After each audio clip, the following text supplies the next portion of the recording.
Have you ever wondered why that one person just won't leave your mind?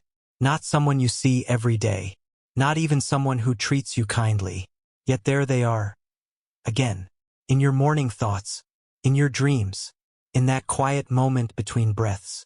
Is it love, guilt, obsession, or something deeper? If you've been haunted by the memory or presence of someone long after they've left your life, this video is for you. Because what you're feeling isn't madness. It's a sign, a signal from your spirit that something unfinished needs to be seen. Today, I'll walk with you through the timeless wisdom of Zen Buddhism. We'll uncover 7 profound reasons why someone might be renting space in your mind, and how Buddhist teachings offer not just an explanation, but a path to peace. And stay with me until reason number 7, because that one may completely shift how you see this entire experience. But first, let me tell you a story. Years ago, there was someone I loved fiercely. We broke contact. Life moved on. And yet, their name echoed in my mind for years. No matter what I tried, meditation, distraction, even new relationships, their presence lingered. I thought I was broken. But then I found a teaching in Zen that said, some souls enter our lives not to stay, but to awaken. That one line changed everything. So, if any part of this resonates with you, I invite you to pause, breathe in, breathe out, and comment 1 if you've ever carried someone in your mind far longer than expected. Let's begin this journey together. There's a kind of prison that doesn't need bars. No locks, no guards. It exists entirely inside your mind, and the only warden is a memory. That person, yes, that one, shows up in your thoughts without invitation. You're brushing your teeth, and suddenly their voice is in your head. You're walking through a quiet street, and you feel their name vibrating in your chest like an echo from a place you thought was sealed. You've deleted the photos, blocked their number, maybe even moved cities. But they remain, not in your phone, in your consciousness. Why does this happen? Why can't you stop thinking about someone who is no longer a part of your life? It's not because you're weak. It's not because you're obsessed. And it's definitely not because you're broken. In Zen Buddhism, the mind is often described as a lake. Every thought is a ripple. Some disappear instantly. Some are stones.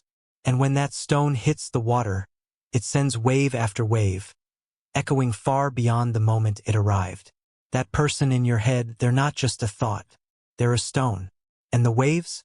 They're memories, regrets, fantasies, fears. But here's the most important thing. You are not the waves. You are not the stone.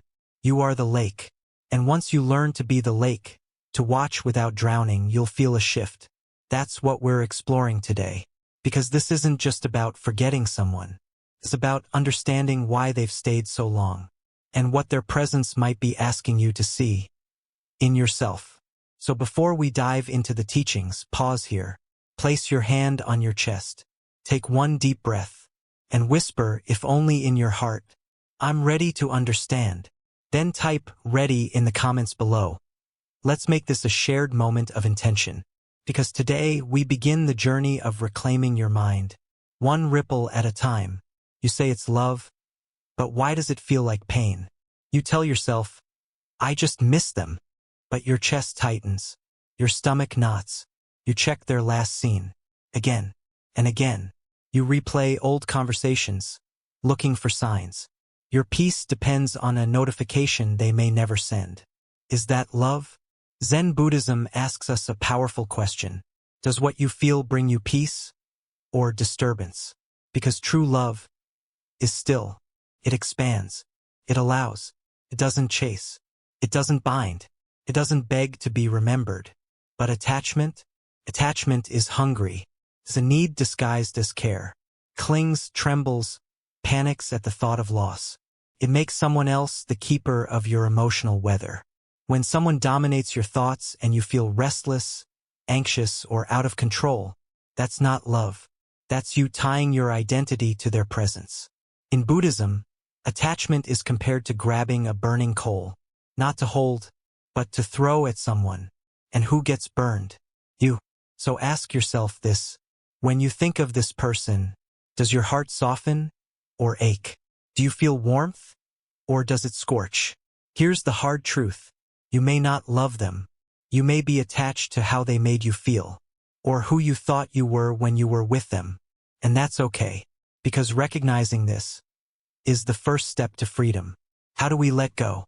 The Buddha taught a practice called loving kindness, or metta. It's the opposite of clinging. It's loving without owning. You say, may you be well.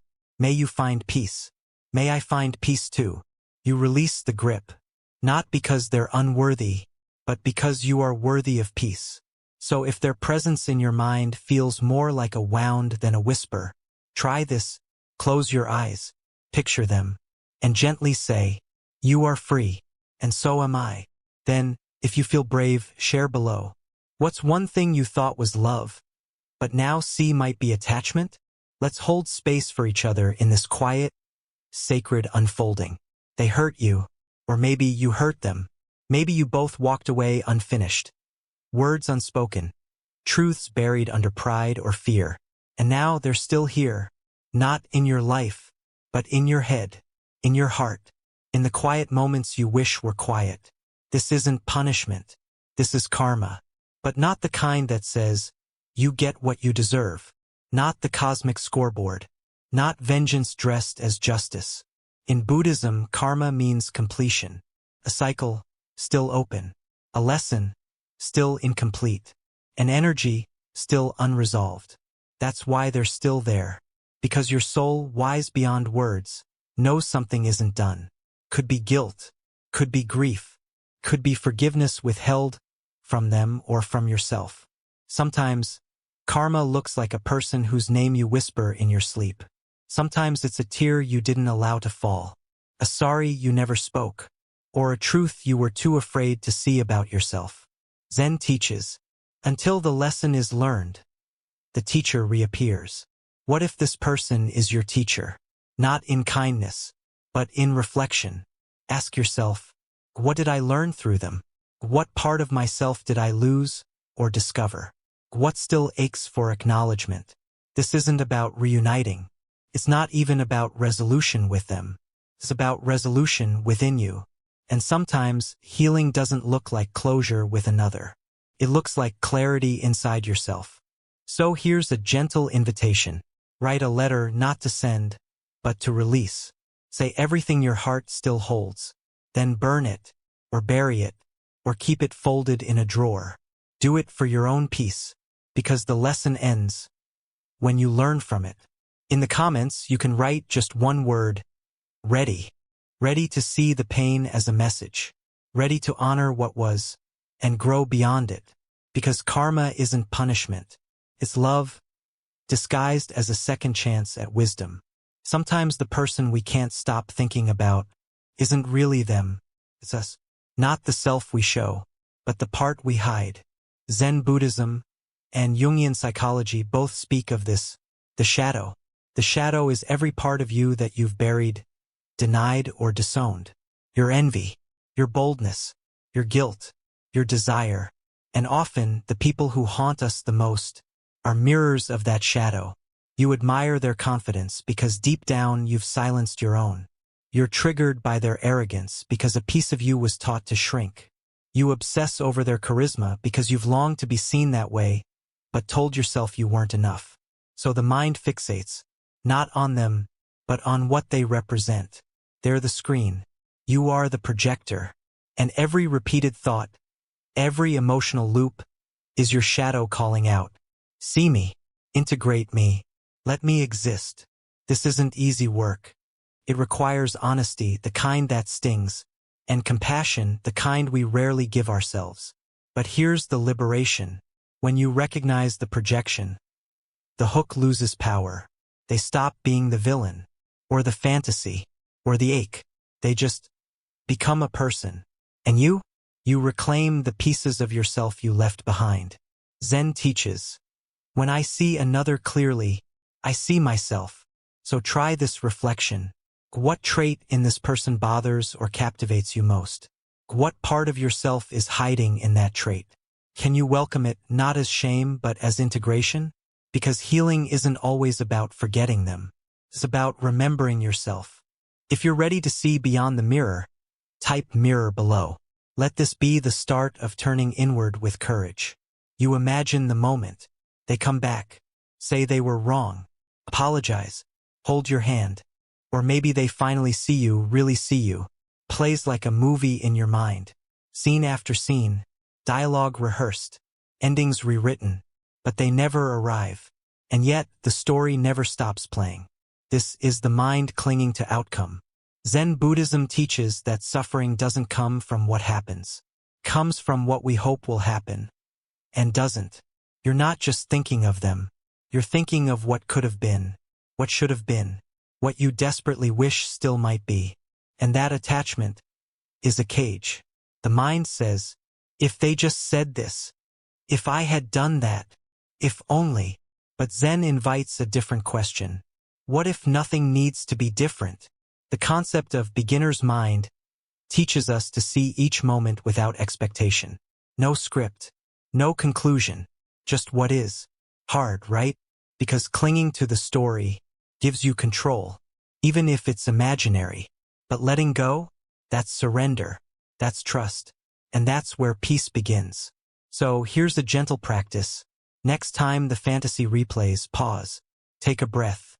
Notice the story. And whisper to yourself, this is a thought, not a promise. This is a longing, not a prophecy. This is my heart, and I honor it, but I do not have to follow it. Each time you do this, you loosen the knot, and slowly, you stop waiting for a new ending. You begin living your own beginning. In the comments, write, no more endings. Let that be your sacred vow. Because you deserve a life that unfolds freely, not one trapped in a scene that may never come. Thoughts come like waves. You don't summon them. They rise. They fall. And yet, you believe every one. I miss them. I need closure. I can't stop thinking about this. But what if those thoughts aren't you? What if they're just passing weather? In Buddhism, there's a radical teaching. You are not your thoughts. You are the observer. The awareness behind them, the stillness beneath the storm. When a person invades your mind again and again, it's easy to feel hijacked. Like your brain has betrayed you, but it hasn't. It's just doing what it's designed to do, process, repeat, rehearse. The suffering comes when you believe the thought is a truth, when you attach to it, when you become it. But there's a different way. Zen teaches us to sit by the river of thought, to watch it flow, to feel it rise, and not dive in. Next time the memory of that person returns, don't fight it. Don't drown in it. Just notice it, like watching a leaf float downstream. Oh, there's the thought about them. And now, it's moving on. This is awareness. This is freedom. It may not happen instantly. Some thoughts are sticky, but even sticky leaves float eventually. The more you practice, the more distance you create between you and your thinking. And in that space, you breathe again. So here's something gentle to try. When you feel overwhelmed by thoughts of them, pause. Whisper, I am watching the thought. I don't need to become it. Then take a slow breath. Feel your body. Come back to now. You'll find that even the strongest thought loses strength when you don't feed it. If this resonates, type observer in the comments. Let that be your reminder. You're not lost in the river. You're learning to sit by it and let it pass. What if this isn't an accident? What if the reason you can't stop thinking about them is because you're not supposed to? Yet, not because you're meant to be together. Not because there's unfinished romance. But because they were sent to awaken something. In Buddhism, there's a belief that some souls enter our lives as spiritual assignments. They're not always kind. They don't always stay. But they always change us. They show up in our stories to stir the places we've ignored. They break something open. And what spills out is our next level of growth. This is not karma as punishment. This is a soul contract. One you didn't sign with ink, but with intention. Before memory. Before flesh. And now, even if time and distance have taken them far from your life, their presence still echoes. Why? Because the lesson is still unfolding. Maybe they revealed your capacity for love, or triggered your deepest wounds. Maybe they showed you what you'll no longer tolerate, or illuminated the kind of healing you still need. That doesn't mean they'll come back. It doesn't mean they should. It means they served their purpose. And now you must find what that purpose was. Here's the sacred pivot. Instead of asking, how do I forget them? Ask, what have they awakened in me? Because when you ask that question, you stop resisting the experience, and you begin transforming it. This shift from suffering to soul work is what turns pain into power. It's not about romanticizing them. It's about revering the part of your journey they catalyzed. So take a breath. Feel the weight of their name, then feel the light of your own. Write in the comments, awakening. Let it be your affirmation that you're no longer asking why they came, you're asking what they came to teach. Because once the lesson is received, the soul is freed. And maybe so are you. So, how do we let go? Not by forgetting, not by forcing, but by softening into truth. Because what Zen teaches is not erasure. It's liberation. Not by pushing thoughts away, but by changing our relationship with them. Let me walk you through the Buddhist path to peace. Step 1. Observe, don't fight. When thoughts of them rise, just notice, like clouds drifting across the sky. Say silently, this is just a thought, not a command, not a destiny, just a thought. You're not being haunted. You're being invited to witness. Step 2. Inquire with compassion. Ask, what attachment am I still holding? What fear hides beneath this memory? Let the answers arise gently, not with shame, but with kindness, like you're listening to a child inside you, finally being heard. Step 3. Let go through acceptance. Letting go isn't something you do. It's what happens when you stop clinging. Loosen your grip on the meaning, not because they weren't important, but because your peace is too precious. Picture your hands, open, holding the memory lightly, letting it rest, letting it breathe, letting it go. When it's ready. Step 4. Redirect with intention. When they return to mind, don't react. Respond. Use it as a bell of mindfulness. Ah, they're here again. Take a breath. Come back to now. Feel your body. Feel your life. This moment is yours. Step 5. Practice loving kindness. Send love not to rekindle but to release. Repeat softly, may you be free from suffering. May I be free from suffering.